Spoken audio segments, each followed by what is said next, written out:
good to go. So your first question is, it's all about turning 50. So Shane's turning 50, and the question was, how has your perspective changed, right, since turning 50?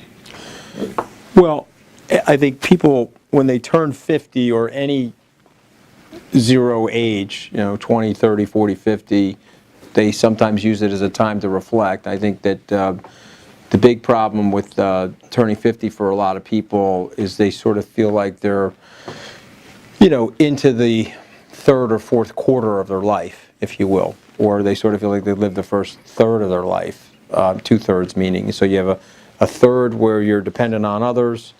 You just had a third where you're primarily independent and others are depending on you, and then once you get to 75, you're sort of going back into that dependency mode. So you really the first wave is sort of over, and so people have a tendency to be, in my opinion, way too reflective. I think it's actually like the beginning of life. So to me, 50 today is like the new 30, and the only thing I will say about 50, though, which I think is a funny line about 50, is that God gives you the face that you deserve at 50. Okay, so if you're a mean, angry person, guess what? You end up with a mean, angry face, and you got all those like angry lines about you, And if you're a fun-loving person, well, chances are the creases in your face are related to smiling more than anything else. And so, I think it's a big lesson about life. I mean, you should just live your life. Shouldn't care.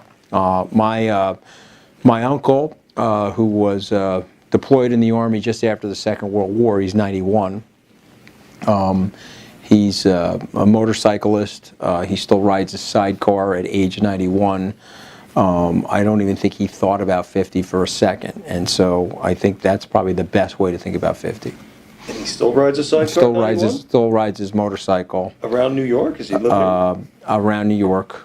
So I asked him one day, we actually turned 90 last year, and I said, Sal, what did you do differently? How did you change your life? What are you doing different? What kind of change your diet? He says, no, he goes, when I go to the massage parlors now, he goes, I won't let them walk on my back. I'm afraid I have a little bit of osteoporosis. They may break a rib. He says, other than that, he says, I'm doing exactly the same thing. And I think that's the message about 50. Do what you love, and be yourself. I mean, I think that if you haven't figured out at the age of 50 to be your authentic self, you go put your head in a bucket of ice water and be your authentic self, right? Like, I tell my kids, first of all, I'm not a big drinker, just because I just don't like it. But I do notice that people that drink, they break up into either happy or angry drunks, when they get drunk. And so the people that are happy when they're drunk, by and large, they're the ones that are living their authentic selves. I mean, the people that are like all repressed and like bottled in through their life, when they get drunk, they usually end up being angry for some reason, Who needs that? Be yourself. Yeah. And by the way, here's something that if you haven't figured this out by 50, then I'd feel bad for you, but you can never compare yourself to anybody else either. You don't know their life, you don't know what their parents were like, you don't know what their family of origin was like to live in, or whatever levels of dysfunctionality there were. Don't compare yourself to anybody, and just be yourself and enjoy yourself. And when stuff goes bad, who cares? I mean, you're only visiting the earth. I mean, you're here on a short visit. Mel Brooks once said, relax. None of us are getting out of here alive. Okay, so I mean, just relax, right? The other thing is, you're not going to be remembered. Okay, your Facebook page is probably going to be scrubbed at some point, long after you're dead. Maybe a few of your kids will remember you, and maybe a few of your grandkids, but after that, no one's going to care. That's just how it works. So don't be so like wrapped up in your legacy and all that stuff. And I tell my kids, from 1850 to 2350, that 500-year period of time, there'll only be one person remembered. That's it. From that time. So it's 10,000 years from now, there'll be one person remembered. I mean, we don't, you guys remember these Egyptian pharaohs? We don't remember any of them, okay? We know Julius Caesar because he had a great PR guy by the name of William Shakespeare. If we didn't have William Shakespeare, we'd have no Julius Caesar. Or we would have a distant memory of him like we do Caesar Augustus or Trajan or one of those other Roman emperors. But, it was the great PR guy Julius Caesar, that William Shakespeare, that made Julius Caesar famous. And so there's only one person going to be remembered from the time that we're all alive. You want to know who that person is? Donald Trump? No. No. Forget it. He's not going to be remembered. You think Barack Obama's going to be remembered 10,000 years from now? It's a joke. It's only going to be one person. No, not me. I'll be long forgotten. Who's your person? Yeah. Neil Armstrong. Yeah, that's... He will be the only person. He was the first person to put a footprint on a extraterrestrial location. He was the first person that departed the bounds of Earth. You know, Buzz Aldrin will be a slight footnote relative to him, but it'll be Neil Armstrong. And none of these other people are going to be remembered. And again, I'm talking 10,000 years from today. Even with all these electronics and digital storage and all that other stuff, there'll be so much that will have happened on the planet between now and 10,000 years from now that no one's going to care. You think anybody cares who was ruling Egypt or Rome 2,000, 3,000 years ago? Nobody cares. And nobody's going to care about you. So why don't you relax into your life and enjoy it? How's that? And strangely inspiring words, I'm going to say. Well, they're very, very inspiring because you should take what I'm saying and live your life without fear. You should live your life with a lot of laughter and joy.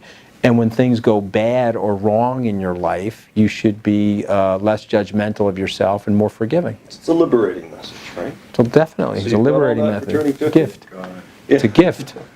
It's a gift. Yeah. You know, you're living in a gift. God gave you a gift.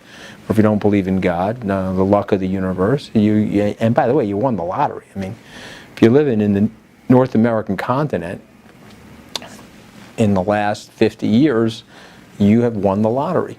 And so enjoy your life. Come at it from a point of view of gratitude. And, you know, and by the way, I mean, you're living in the human condition, so there's going to be bad things that happen to you. We have to say goodbye to people that we love. You know, and so hopefully it happens in the right order for you. I pray that for you, that, you know, you lose your parents before, God forbid, you lose any of your kids, because that would be that's the biggest tragedy on the earth. And so, but at the end of the day, you're only here for a visit. You're in a decaying time capsule. Enjoy it. Try not to take it so seriously. Okay. Well, is that helpful? All right. Okay, you have more questions? Yeah, Go I ahead. wanted to ask you some Go ahead. political questions. Anything you want. Go ahead. Got you here, right? So go ahead. Let's. So your office, by the way, is really cool. I think this is probably what like every young boy would want. We've got like guitars and sports memorabilia and stuff. Yeah, well, I mean, like, so my office, I could put all these like fancy pants famous people and pictures of myself with all these fancy pants famous people, and then people walk in, I guess they'll think I'm important, you know. But I didn't want to do that. I want to put my kids in my office and like things I like to do for fun. So when somebody comes into my office, they feel relaxed and like, okay, this guy's not that impressed with himself. Do you still play the guitars? Do you play them? So I don't play those. I mean, those are gifts from the bands that I've had at my conferences. And so there's One Republic, Maroon 5, I think Duran Duran. So they sign the guitars. Their agent, who's a good friend of mine, sends them to me, and I just, you know, put them in my office. They're sort of cool little trinkets. So I see around here you've got, is that Obama signed? Obama's on the cover of Spider-Man? Yeah, that was, you know, so I basically, the president and I went to law school together. I supported him in 2008, but returned to my Republican roots in 2012. And when he beat Mitt Romney, he sent that in the mail with a note. I have the note at home. I actually put the note in a frame in my study. I just think that's a reminder that he's the man. Okay, and he was whipping all of our butts back then. And I see you've got a bust of Reagan, and you've got some pictures. You've got some stuff with Bush. So well, the Bushes are different. I mean, the reason I have President Bush, he came to speak at our conference in 2011. But I'm tight with his brother Jeb. You know, I've had a very good relationship with him. I actually worked with him on his campaign before he dropped out. So even though he's the president, and that's a fancy pants person, that's probably the only one in here. You know. So which U.S. political figure would you say you admire the most? Living or historical? All time. Just whoever you like. So it's very tough because there's a lot of different figures, but the one I would like to be the most like is Benjamin Franklin. Because he was a polymath, he had a great life, he was smart enough to stay out of politics, not ever really hold an elective office, but he touched politics. He also had a great wit about him. He wrote a couple of fantastic books. One of the books that's obviously widely celebrated is his autobiography, which is really the founder it's the founding document of the self-improvement movement in the United States, his autobiography. But he also wrote Poor Richard's Almanac, and my favorite book that Ben Franklin wrote, which was a bestseller at the time but is less well known today, is called Fart Proudly. Okay, that's my favorite book, Ben Franklin, and you should buy that on Amazon, and you should give it to your friend for his 50th birthday, and you should probably read it every morning when he wakes up, okay, because Fart Proudly is an awesome book. So, but I would say as a political leader, or someone that was elected, it would probably have to be Lincoln. He broke every law. He subverted the Constitution. He destroyed for a period of time the writ of habeas corpus. Most Americans don't understand that in the convention process and in the building of the document, the southern states had secession rights. And so the reason they had secession rights is that they weren't going to sign the document because there was a big fight over slavery. And unfortunately, slaves were a real strong basis for a lot of the southern elements of their economy. And so they didn't want to give up the right to own slaves. As disgusting as that sounds to us today, it was really an economic decision. And so the northern states gave them secession rights. And most Americans don't really understand that. And so Lincoln is celebrated today as a hero, but he did some, excuse me, did some very aggressive things as it related to the Constitution to keep the Union together. And it wasn't until 1869, Brown versus Texas, where the Supreme Court ruled that the states had no secession rights. And so Lincoln is the most fascinating of the leaders because he had wisdom and he had long-range thinking. He was a brilliant writer. Even though he had no military experience, he was one of the best wartime commanders-in-chief. He understood what he needed to do to win. And unfortunately, he lived with a lot of pain. He was a guy that had depression. He had lost one of his sons. And, you know, there were 600,000 people that, I mean, it was probably more than that, but there were 600,000 people when one of his documents that he wrote about in the Union mortalities, Union Army mortalities, that he had real pain about. And of course, he died as a martyr. And so there's a lot there about Lincoln. I mean, you could read about Lincoln your entire life and read nothing other than his writings, and you'd be very enriched by his thought process and who he was as a person. Who would you say was the most impressive member of the cabinet or staff in the White House right now? You've seen it from the inside. Who would be the person that stood out to you that you met there that really impressed you? Other than the president? Other than the president. Other than the president.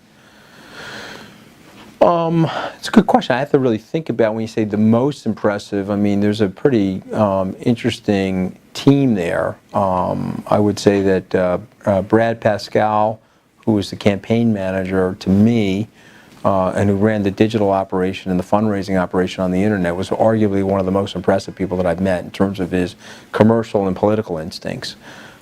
Inside the administration, I would say Secretary Mattis is among the smartest people that I've met. He's a very sophisticated guy. And would you put anyone out there? I like Pompeo as well. Pompeo's very smart, you know. And would you put anyone out there as a least impressive person? Well, I'm on the record with the guys that are like, you know, jokers. I mean, you know, look, I mean, you have, you know, unfortunately, they call it a swamp for a reason. You got a bunch of jokers down there that lie and, you know, backstab each other and like leak on each other. You know, I've already been public on that. Yeah. A lot of people, of course, believe things like, even President Trump has commented a little bit peripherally on JFK assassination. There have been a few popular conspiracy theories over time in the United States. Yeah. Do you believe in any conspiracy theories? Related to the president? JFK, moon landing. Well, I mean, I mean, I'm not a conspiracy theorist sort of a person, so I'm not going to say that I believe, but I don't think things in life are binary. I don't really think they're black and white. Could Lee Harvey Oswald had some help? I believe he could have, but I think if you read Gerard Posner's book, Case Closed, I think it's fairly definitive in my mind that he acted alone. And so that's one of the most astonishing things, because people would say that he didn't act alone because, look, he was killing the most powerful figure in the world, there must have been a huge conspiracy. And maybe there was. I don't know, but that's just my guess. You're not going to find me to be like a big conspiracy theorist or a deep stater. Having said that, I'm also not one to believe that, that there's just a series of coincidences either. There probably are sometimes some collaboration, nefarious collaboration that we don't like admitting to. Yeah. Would you ever seek office yourself? Never. See how I looked right into the camera? And why? And why not? There's no equivocation. But why not? It's not for me. I don't have the personal calling to run for office. You have to just, again, look at my life. I'm accidentally an entrant into the political process, right? You're here in my office. I've been an entrepreneur since I left Harvard Law School. I built 2 successful businesses in the United States. There's 70 people here that work at Skybridge. It was started from a table smaller than this one. I didn't go on television until I was 46 years old. That was 8 years ago. I went on primarily to promote my conference. I became one of the president's media surrogates and advocates by accident. It was a result of the fact that there was probably 1,000 Republican establishment people that opted out of the campaign and signed these Never Trump petitions, and so people like me got sucked up into that vacuum. But I never really saw myself as a political leader or a political figure. I see myself more as a business person. So a lot of this stuff that's happened to me is quite accidental. Kind of answering a call of duty. Yeah, but not a calling, right? My calling in life, when you think of avocare, the Latin word to call, or your calling, your avocation, for me was always to be a business person and also to be more of an entrepreneur and a startup person. But you can tell by the way I talk that I cannot be a politician because I like talking directly. I like talking about the truth. I made a joke the other night that most of these Washington people are on spin cycle. But New Yorkers are on rinse cycle, okay? And you got the kid here from Brooklyn. He knows what I'm talking about. We're on rinse cycle all the time. It's like telling people the truth. Yeah. Also, you want to talk about being 50. You want to stay young. Why tell all those lies? You know what I mean? You sleep very nicely at night if you tell the truth. My first press conference, which was my only press conference, it was very direct, told the truth. And then once the Washington people saw that, I said, I got to get rid of this guy. God forbid we have this guy standing from the White House podium telling the American people the truth. That sounds like something you're really proud of. That would be a disaster. Telling the truth? Yeah. I would say, well, no, I wouldn't. I would say generically, I think you got to be that way. Yes, I think I'm proud of that. I'm not saying I'm perfect. I'm sure, like I laugh at this guy James Comey trying to be all sanctimonious, saying that he doesn't lie. People lie. I mean, raise your hand in the room here if you've never told a lie. Of course you've lied. So I mean, I'm not perfect, but I do try to be direct with people so that they can see some resonant authenticity and they can see some like, okay, this guy's a guy I can deal with. I can have an honest conversation with him. Very few people get to work in the White House. Did you learn anything from that you'll be able to carry with you?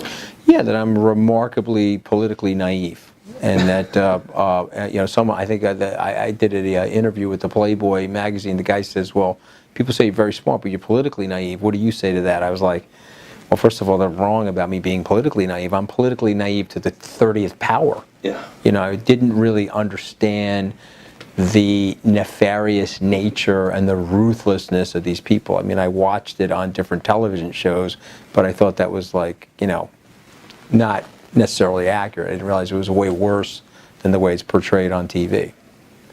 Yeah, so I learned that. I think I got the lesson of a lifetime in a short period of time.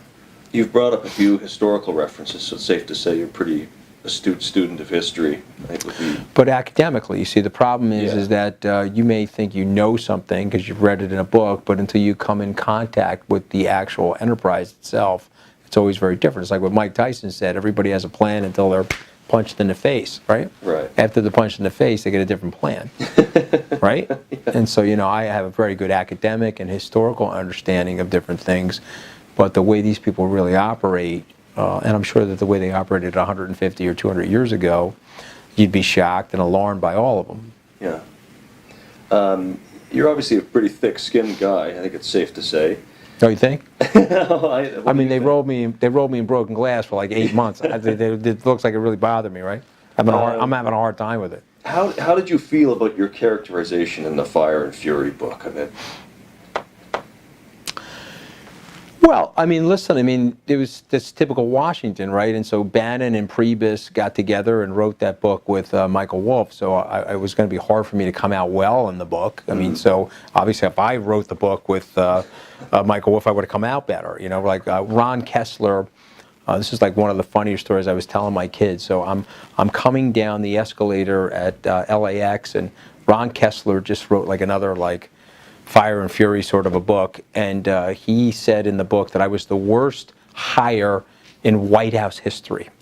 And so now the TMZ camera's moving in on me, right? I'm coming off the plane, I'm trying to get my luggage, and the guy's saying, Mr. Scaramucci, you were the worst hire in White House history. Ron Kessler said this, what do you say? And he's got the camera in my face.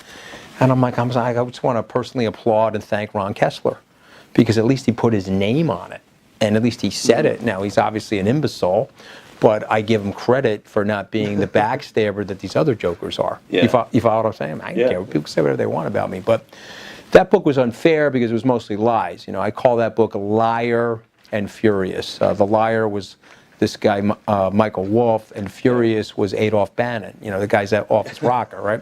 So, I mean, those two guys are a joke. They've been exposed for the joke that they are. Even the liberals that were delighting in reading the book, and they started flipping through the book, realized that 65-70% of it was fiction. You know, so yeah, hey, I don't mind how people characterize me. You know, sometimes, you know, I'm an Italian American, so sometimes I'm not in love with the Italian American mafioso and stereotypes. Like Seth Meyers from Late Night Comedy called me a walking pinky ring. You know, if I was black, he's not going to call me a walking piece of fried chicken and get away with it on national television. You follow what I'm saying? So the Italian Americans have a long way to go to get the profiling and the stereotyping removed from that ethnic group, if you will. For some reason, it's still legitimate to say nonsense like that. do you think you've suffered professionally as a result of those stereotypes? I don't know, probably, but who cares? Doesn't matter, you know? Why would it matter? I mean, you know, you gotta, here's the other thing. It's like 3 things you take to the bank. Number 1, life is unfair. That's 100% the truth, okay? Number 2, life is unsafe. And number 3, you're best served just making the best of what your situation is and no whining. Okay, you didn't see me whine after I got fired from the White House. I mean, I got fired, they lit my ass up, they rolled me in broken glass. I mean, I don't know, I heard all kinds of stuff said about me. What difference does it make? No whining. Pick yourself up and, you know, dust yourself off and get moving. You should teach your kids that. You don't have any kids. I don't have any kids. But your He's 50-year-old friend has a kid, Yeah. two kids, so he's got to teach his kids that, you know, hey, there's no whining in life. And by the way, life is unfair, but you won the lottery. Yeah. So you have to think about it for a second. Okay, I grew up in a blue-collar Italian-American family in the middle class of the United States.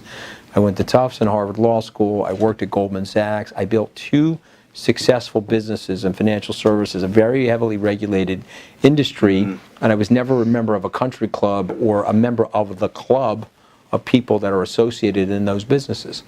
Yet I built 2 successful businesses and worked on a presidential campaign that ended up becoming successful for a friend of mine that happened to work 2 blocks away, who I had a good relationship with. And so I'm not going to lose my relationship with him over the fact that him and John Kelly decided to fire me. And it's politics. You got to be a big boy.